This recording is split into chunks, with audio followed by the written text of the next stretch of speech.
Mini London McCluskieganj प्रकृति की गोद में बसा ड्रीम डेस्टिनेशन आपका कर रहा है इंतजार।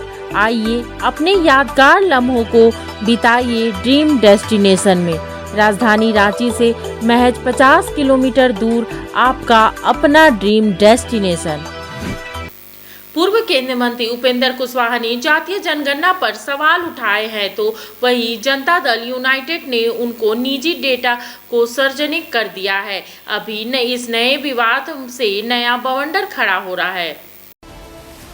एक और सरकार जातीय जनगणना के आंकड़े जारी होने के बाद अपनी पीठ थपथपा रही है, तो वहीं विपक्ष केवल इसकी एक्यूरेसी पर सवाल उठा रही है। बल्कि कुछ दलों के नेताओं ने यहां तक दावा किया कि उनकी जाति गिनी ही नहीं गई, जो आंकड़े सामने आए हैं वो गलत हैं। कि मुझसे ही आज तक किसी ने नहीं पूछा, जातीय जनगणना का आंकड़ा सार्वजनिक हो गया, हम इंतजार करते रहे, न तो मेरे परिवार में किसी से न मुझसे कोई पूछने आया कि आपकी जाति क्या है। तो यह तो व्यक्तिगत मेरी बात हुई, लेकिन इस तरह से जब से आंकड़ा जारी हुआ है तब से राज्य भर से न जाने कितने लोगों ने फ़ोन किया, जिसमें खास करके जो कमज़ोर वर्ग के लोग हैं, नुनिया समाज के लोग, चंद्रवंशी समाज के लोग, मल्लाह समाज के लोग, धानुक समाज के लोग, सब लोग का यही कहना था कि उनके टोला में मोहल्ला में आज तक किसी ने पूछा ही नहीं। उपेंद्र कुशवाहा ने जातीय जनगणना पर सवाल तो उठाया और इस सवाल के जवाब में जेडीयू डेटा के साथ सामने आ गई। जेडीयू एमएलसी और पूर्व मंत्री नीरज कुमार ने उपेंद्र कुशवाहा की पर्सनल जानकारी को सार्वजनिक कर दिया। माननीय उपेंद्र कुशवाहा जी, जाति सर्वे की रिपोर्ट पेश करके देश में नजीर कायम हुआ है। आपने यह भी दावा किया था कि हमारी गणना नहीं हुई है, तो आपका सीरियल नंबर है 130, मकान नंबर है 079, हाउस होल्ड 1, परिवार के प्रधान माननीय उपेंद्र कुशवाहा, सदस्यों की संख्या 5, पारिवारिक क्रम संख्या 1। तो आपने यह कैसे कह दिया कि हमारे बारे में जानकारी नहीं ली गई?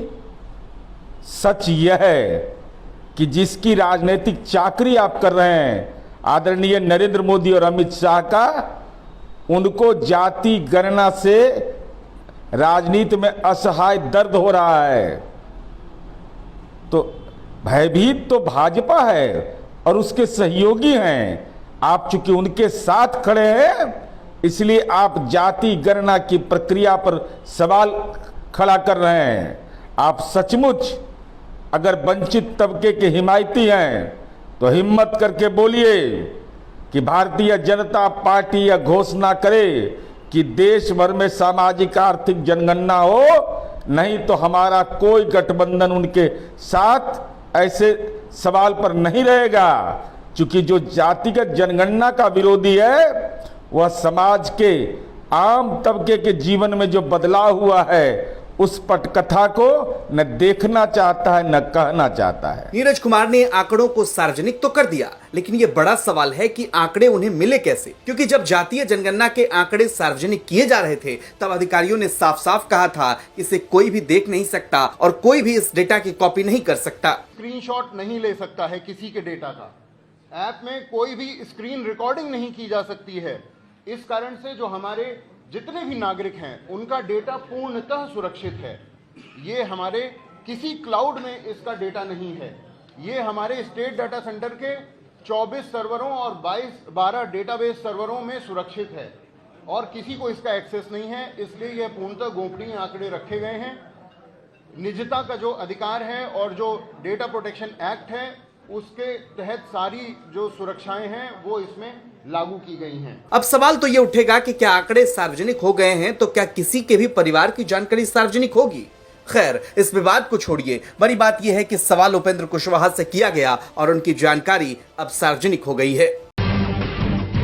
जब टूटती है आस, जब थकती है सांस, जब रूठते हैं अपने, मुंह मोड़ता है जमाना, जब अंगड़ाई लेता है संकल्प, फिर बनती है कहानी। बनते हैं अनमिट निशान। देखिए मेरे साथ संघर्ष की दास्तां।